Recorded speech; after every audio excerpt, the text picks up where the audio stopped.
Okay, Mingaro, Sierra Dini, the lessons got balance or data analysis. Data analysis goes about Thomas spreadsheet go down. Now spreadsheet go down. Spreadsheet look, you like this. So, yeah, spreadsheet tema, so company maturation, the software product, no, Google industry, and told us solution, yeah, the Google Sheet. Microsoft got told us that Excel. Have you know? So, I'll limit the charcoal mean Sigma machine. So I can't tell you, spreadsheet lo nale spreadsheet lo do like machine. No, me pato male, Microsoft product with Excel to ma. No, so Excel ga spreadsheet. No, Excel so the spreadsheet counting out my sheet. No, under the title of spreadsheet. No, spreadsheet the counting out my Excel sheet. Now go about it.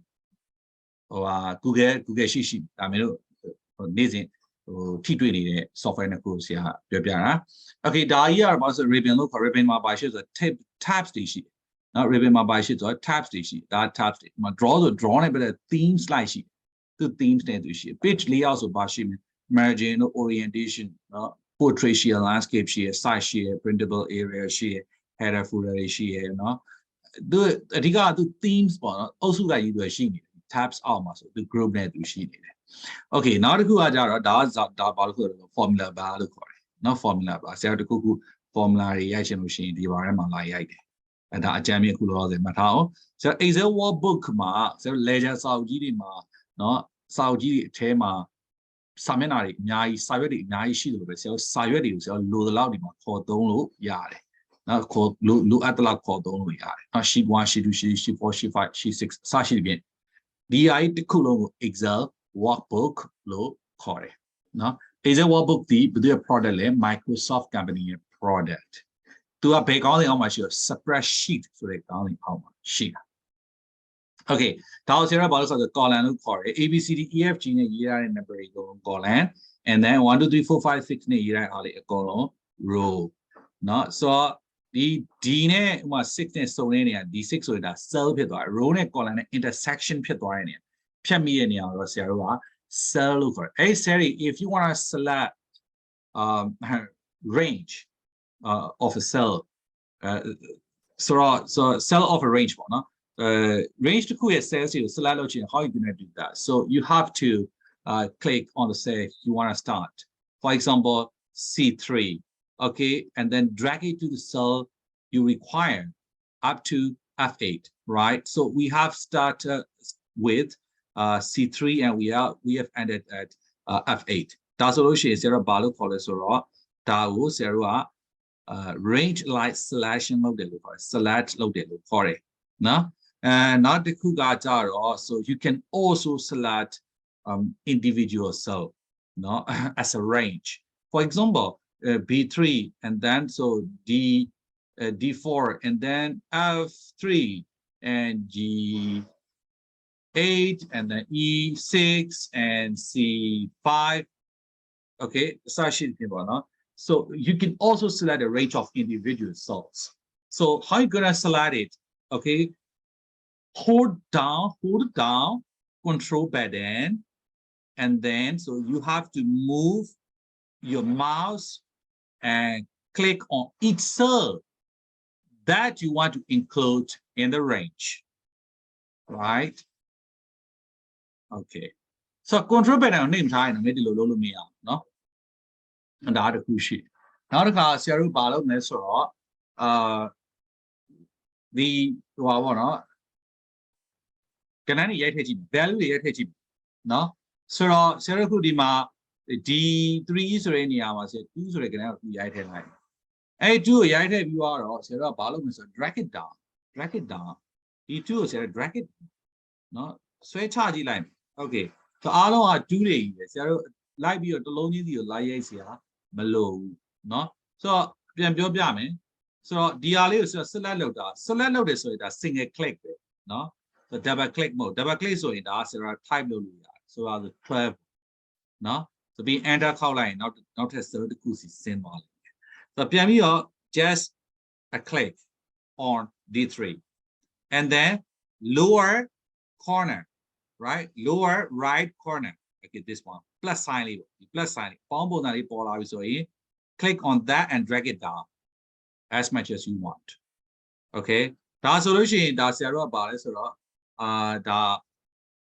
ဘာလို့လဲဆိုတော့ replicate လုပ်တယ်လို့ဆရာတို့ပြောတယ်နော်ဆိုတော့အဲ့ဒါကိုဆရာတို့ကဘာလို့ဆို dragging techniques ပေါ့နော် dragging techniques ကအရင်အရေးကြီးတယ် exam မှာနော်အရင်နဲ့ဟို efficient ဖြစ်တယ် effective လည်းဖြစ်တယ် powerful လည်းဖြစ်တယ်နော်ဆိုတော့နောက်တစ်ခုဆရာပြောပြ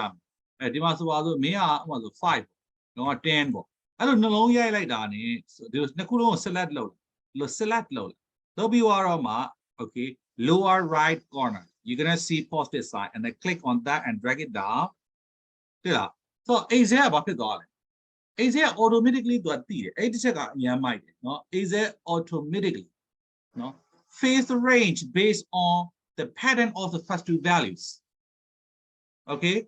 ဒီနှလုံးက9နဲ့10နဲ့ဆိုဆရာကဆွဲလိုက်တော့ automatically သူတည်နေတယ်နော်9 10 15 20ဆိုသူလာတော့မယ်ဆိုတာအဲ့ဒါကိုသူတည်နော်အဲ့ဒါလေးဆရာတို့အရင် exam ကအရင်ကောင်းတယ်နော် it's pretty cool နော်မိုက်နော်အလားတူပဲဆရာဒီမှာတခုရိုက်ပြမယ်ဥပမာဆိုပါစို့ဒီနေ့ဘယ်နေ့လဲ8လပိုင်း19ရက်နေ့နော်8လပိုင်း19ရက်နေ့2020 okay နောက်တစ်ခု8လပိုင်း21ရက်နေ့22ရက်နေ့2022ဟုတ်ပြီလားဒီနှစ်ခုကိုဆရာ slide လုပ်ပြီးတော့ဘယ်လိုမျိုးဆွဲချလိုက်မယ်ဆိုလို့ရှိရင်မင်းကြည့်လိုက်နော် so it's pretty cool huh so 8 19 22 25 28 31 31ပြီးသွားတာ ਨੇ နောက်ထပ်နော်3ရောက်ပါ1 2 3တဲ့လား9လပိုင်းဖြစ်တယ်3ရက်ပေါင်းသွားတာကို exact automatically sense it right သူက automatic သိနေအဲ့ဒါဆရာတို့အတွက်အရင်သုံးဝင်တယ်နော်ဒါ spreadsheet တိုင်းမှာဒီလိုမျိုးအခြေအနေရှိတယ်ဒီလိုမျိုးရေးသုံးဝင်တဲ့ tools တွေရှိတယ် spreadsheet ဆိုမှ Google sheet မှာလည်းဒီတိုင်းပဲเนาะအရင်မိုက်တယ်နောက်တစ်ခုကကြောက်တော့ဆရာတို့ကဒီ range ကြီးတစ်ခုလုံးကိုဆရာ move လုပ်ခြင်းတယ်ဒီ range ကြီးတစ်ခုလုံး move လုပ်ခြင်းတယ်ဆို select လုပ်လိုက်ပြီးသွားရင်အဲ့မှာတက်လာ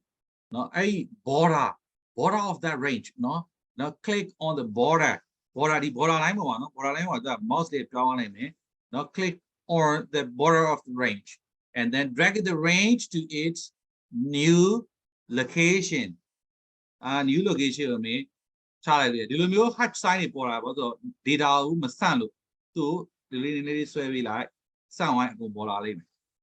เนาะဆိုတော့နောက်တစ်ခုကဆရာတို့က copy paste လုပ်လို့ဆရာပြပြမယ်ဆိုကြပါစို့ဒါဆို copy ပေါ့အဲ့ဒါ right click and then copy okay နောက်တစ်ခါမြင်ဘယ်နေရာကို paste လုပ်ချင်လဲဒီနေရာကို paste လုပ်ချင်ကာဆာလေးကိုဒီမှာနေရာရင်ချလာလိုက်เนาะနေရာချဆိုတော့ double click ကြီးအဲ့လိုနှိပ်စရာမလိုဘူးเนาะ single click ပဲเนาะပြီးသွားရင် right click paste ပေါ့เนาะ paste ကဒီမှာမရှိ control V နဲ့ဆရာတို့ဒီမှာချလိုက်ဒီကောင် control ခုန select လုပ်တာပျောက်သွားလို့မရှိ sorry เนาะဒါ copy and then ဒီမှာဆရာတို့က right click ဒီမှာတွေ့ paste မှာတော့ option တွေအများကြီးရှိတယ်လား paste မှာ option တွေအများကြီးရှိ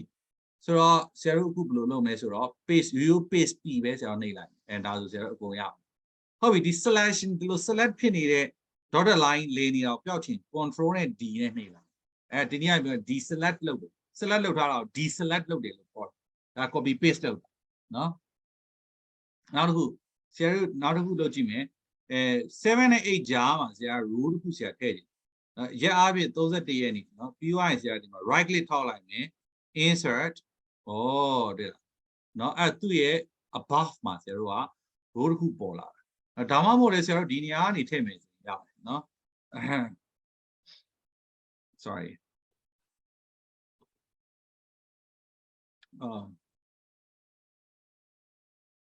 right ဒီမှာ insert sorry ဆရာမျက်စိကတိတ်ပြီးတော့ကြည့်ရအောင်နော်အခုဒါဆိုရင် insert sheet rows ပေါ့တဲ့လား insert sheet rows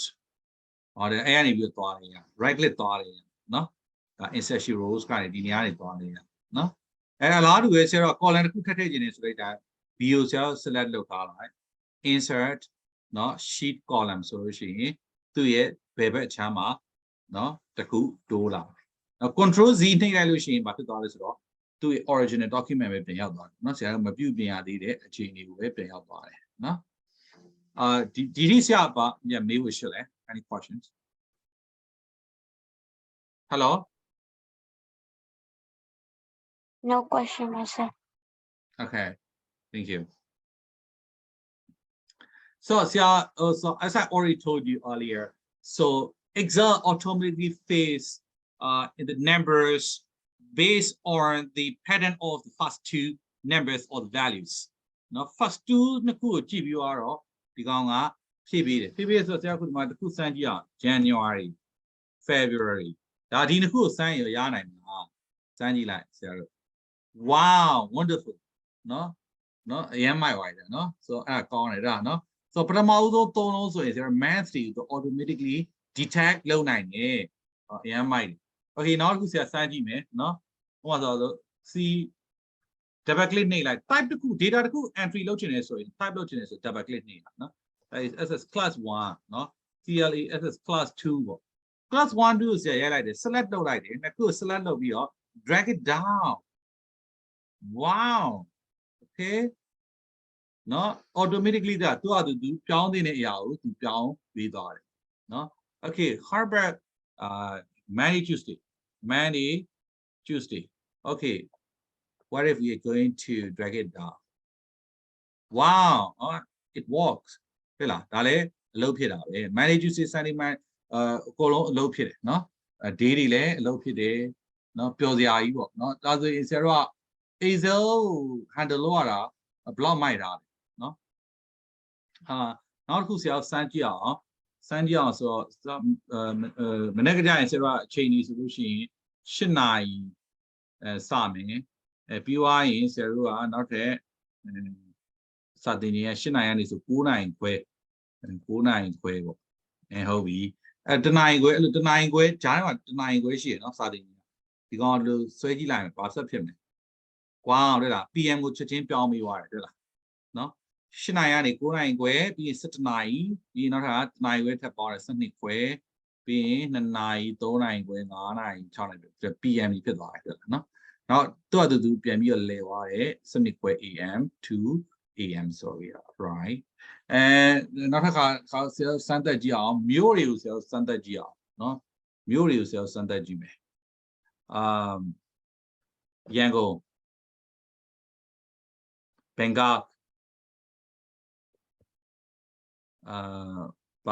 ဘာလို့ရရန်ကုန်ဘန်ကောက်ဆွဲကြည့်လိုက်တော့နော်ဘာဆက်ဖြစ်လဲ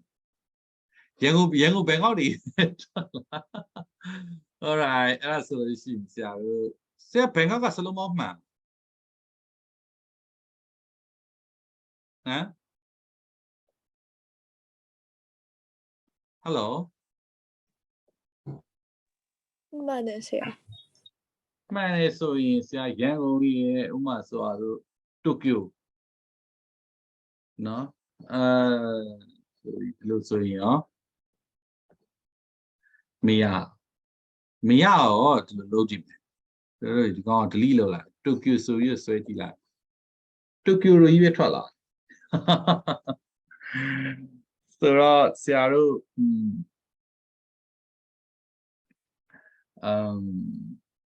3ခုလောက်ဖန်တီးကြည့်ကောင်းမှထင်တယ်အာရှတိုက်ကမြို့တွေပေါ့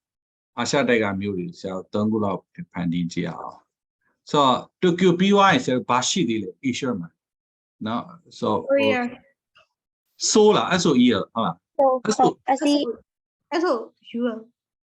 SOEU နောက်တစ်ခုပြောပါအောင် Asia မှာဆိုရင်ဘေဂျင်းလား BAJNG လားစလုံးမမှာကြောက်ပါတယ် Hong Kong okay HONG နောက်တော့ KONG ဘယ်လို KONG ဆက်ရေးမှာလားခွဲရေးမှာလား AM okay